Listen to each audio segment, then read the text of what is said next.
दो भाई एक मेले में जाते हैं। मेले में जाने के लिए उनके पिता उन्हें 5-5 रुपये देते हैं। छोटा भाई 5 रुपये का एक खिलौना खरीद लेता है और बड़ा भाई उस 5 रुपये से उस खिलौने को बनाने का सामान लेता है और 2 दिन वो खिलौना बनाने के बाद तीसरे दिन उसे 5 रुपये में बेच देता है, जिससे उसे 2 रुपये का मुनाफा होता है। दोनों भाई है तो एक बाप की ही संतान, लेकिन दोनों में फर्क क्या है?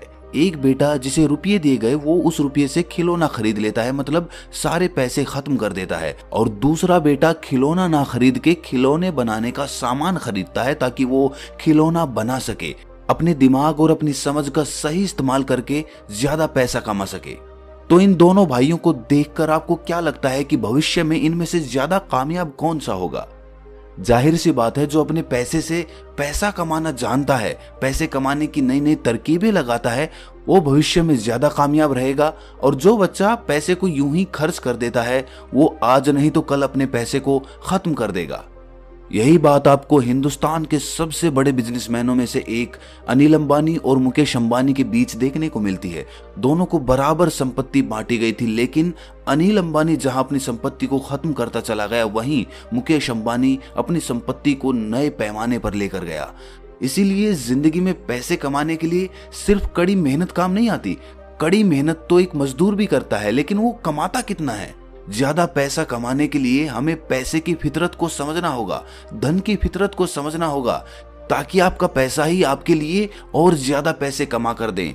अगर आप एक बार पैसे की फितरत समझ लेते हैं तो आप अपने बचे कुचे पैसे से ही ज्यादा पैसा कमा सकते हैं, वो भी कम मेहनत करके, अपने दिमाग का इस्तेमाल करके, अपनी समझ का इस्तेमाल करके। आज की जो बोध कहानी मैं आपको सुनाने वाला हूं, उसमें आपको कुछ ऐसे तरीके पता चलेंगे जिसको यूज करके एक साधारण इंसान, एक साधारण आमदनी वाला इंसान भी अच्छे पैसे कमा सकता है। इससे पहले कि आप इस कहानी में खो जाएं, इस चैनल को सब्सक्राइब जरूर कर लें। तो चलिए कहानी शुरू करते हैं। एक नगर में चंगेरीलाल नाम का एक बहुत ही धनवान सेठ रहता था। बहुत सी संपत्ति उसे अपने पिता से विरासत में मिली थी और कुछ संपत्ति उसने अपनी सोच और समझ से अर्जित कर ली थी। उस सेठ के 2 बेटे थे। जहां उसका बड़ा बेटा बहुत ही होनहार था, वहीं छोटा बेटा उसके व्यापार में उसकी कुछ भी मदद नहीं करता था। वो अपनी दुनिया में ही मस्त रहता था। उसे नई नई चीजें सीखने का बहुत शौक था। कभी वो संगीत सीखने लगता तो कभी कोई दूसरी कला सीखने लगता। वहीं उस सेठ का बड़ा बेटा व्यापार का लेन देन देखता था। सेठ को हमेशा लगता था कि मेरा छोटा बेटा मेरी संपत्ति को नष्ट कर देगा, क्योंकि वो तो बेफिजूल की चीजें सीखता रहता है। वो अपने बड़े भाई से कुछ सीख क्यों नहीं लेता? ये बात उसके मन को बहुत आघात पहुंचाती थी कि मेरा छोटा बेटा अपने जीवन में क्या करेगा, कैसे वो अपने जीवन में उन्नति करेगा और कैसे ऊंचाइयां हासिल करेगा। एक दिन उसने अपने दोनों बेटों को अपने पास बुलाकर कहा कि ये धन संपदा मैंने बहुत मेहनत से खड़ी की है, लेकिन जब तुम मेरी इस संपत्ति का सही उपयोग नहीं करते तो मुझे बहुत दुख होता है। तुम अपने बाप की हालत क्यों नहीं समझते हो? अपने बड़े बेटे की तरफ इशारा करते हुए उसने अपने छोटे बेटे से कहा कि तुम अपने बड़े भाई से कुछ सीख क्यों नहीं लेते? जरा देखो अपने बड़े भाई को, व्यापार को उसने कितना फैला दिया है, और एक तुम हो व्यर्थ की चीजें सीखते रहते हो। संगीत सीखना है, अरे क्या करोगे संगीत सीखकर? तुम्हें भांड बनना है? मेरे व्यापार में मेरा हाथ क्यों नहीं बटाते? नई चीजें क्यों नहीं सीखते? जीवन में धन अर्जित करने के बारे में ख्याल क्यों नहीं करते? ये सुनकर उसके छोटे बेटे ने कहा कि पिताजी, आपने अपने जीवन में इतना धन कमाया, इतनी संपत्ति इकट्ठी की, लेकिन आपके जीवन में कुछ मजा, कुछ आनंद, कुछ उत्साह, कुछ जोश, कुछ है ऐसा?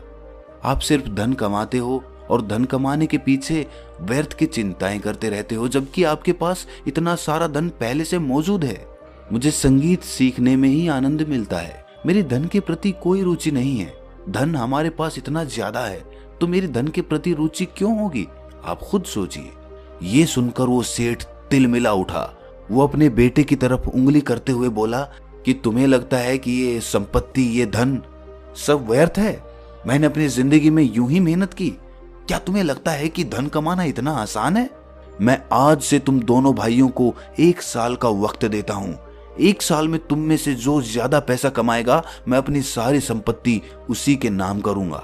याद रखना, मैं अपनी कमाई हुई संपत्ति को यूं ही बर्बाद करने के लिए तुम्हारे हाथों में नहीं दे सकता। अगर 1 साल के अंदर तुमने साबित नहीं किया तो मैं ये सारी संपत्ति तुम्हारे बड़े भाई को दे दूंगा। ये सुनकर उनके छोटे बेटे को बहुत ही दुख हुआ। उसे लगा कि पिताजी के पास इतनी संपत्ति है, लेकिन फिर भी पता नहीं पिताजी संपत्ति को ही क्यों इतना महत्व देते हैं। लेकिन उन्होंने अपने पिता की खुशी के लिए उनकी शर्त मंजूर कर ली। 1 साल का वक्त शुरू हो चुका था। सेठ का बड़ा बेटा तो पहले ही अपना व्यापार जमा कर बैठा हुआ था, तो उसे तो कोई समस्या नहीं थी, वो तो अपना धन कमा रहा था। लेकिन छोटा बेटा अब भी संगीत के पीछे ही लगा हुआ था। उसे कोई चिंता नहीं थी कि मैं 1 साल में कितना धन कमाता हूँ या कितना धन नहीं कमा पाता। वो तो बस अपना संगीत सीखने में मग्न रहता था। धीरे धीरे समय के साथ बड़े भाई को लगने लगा कि सारी संपत्ति मेरे ही हिस्से में आने वाली है, इसीलिए वो निश्चिंत होकर अपना व्यापार कर रहा था। और वहीं सेठ का छोटा बेटा अब भी इन चीजों से एकदम बेखबर था। उसे कोई चिंता नहीं थी कि उसके हिस्से में कितनी जायदाद आती है। लेकिन जैसे जैसे समय बीतने लगा और 1 साल का वक्त नजदीक आ पहुंचा, तभी एक चमत्कार हुआ। किसी ने नहीं सोचा था कि ऐसा हो सकता है। यहाँ तक कि सेठ के छोटे बेटे ने भी ये नहीं सोचा था कि उसकी किस्मत ऐसे अकस्मात तरीके से अचानक बदल जाएगी। एक दिन जब वो अपने संगीत का रियाज कर रहा था, तो उसी प्रदेश के सम्राट वहां पर घोड़े से गुजर रहे थे। जब वो वहां से गुजर रहे थे तो उन्होंने सेठ के छोटे बेटे को संगीत बजाते हुए और गाते हुए देखा, और वो सम्राट उसके संगीत से इतना प्रभावित हो उठा कि उसे अपने राजदरबार में शाही संगीतकार का पद सौंप दिया। शाही संगीतकार राजघराने में बहुत ही ऊंचा ओहदा रखते थे, इसीलिए अचानक से सेठ के छोटे बेटे की किस्मत बदल चुकी थी। अब उसके पास धन की कोई कमी नहीं थी। जब भी राजदरबार में वो कोई गीत पेश करता तो वो सम्राट अनेक स्वर्ण मुद्राएं उस पर न्योछावर कर देता था। इसीलिए बहुत ही कम समय में सेठ का छोटा बेटा बहुत धनवान बन चुका था। जब सेठ को इस बात का पता चला तो उसे अचंभे के साथ बेहद खुशी भी हुई। उसे कभी लगता ही नहीं था कि उसका छोटा बेटा जीवन में इतना कामयाब हो सकता है। लेकिन अपने छोटे बेटे की कामयाबी की वजह से सेठ को अपने सिद्धांतों पर शक होने लगा था। उसने जो धन कमाने के सिद्धांत बना रखे थे वो सारे सिद्धांत ढह गए थे।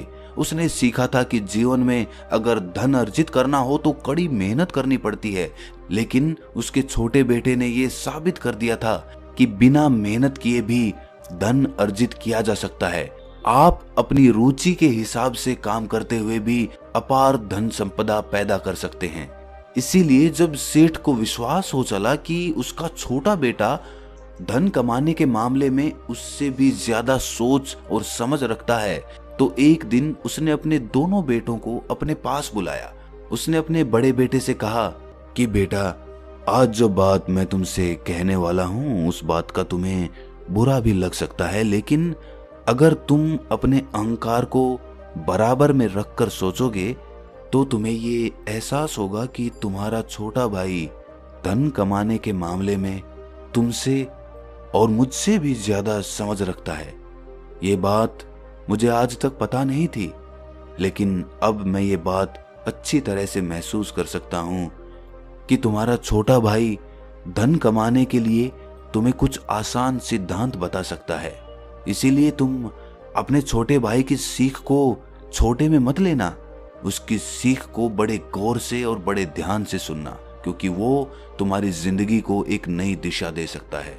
इसके बाद उसने अपने छोटे बेटे को संबोधित करते हुए कहा कि बेटा, मुझे तो हमेशा से यही सिखाया गया है कि जब तुम ज्यादा मेहनत करोगे तो ही तुम ज्यादा धन कमा पाओगे, लेकिन तुमने इस बात को गलत साबित कर दिया।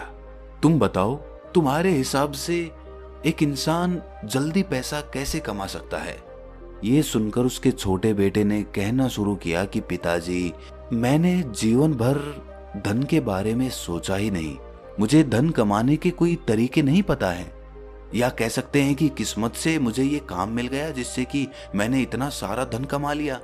पर अगर आप सच में जानना चाहते हैं कि मेरी धन के मामले में क्या सोच है, क्या समझ है। तो मैं आपको एक बात बताना चाहता हूं।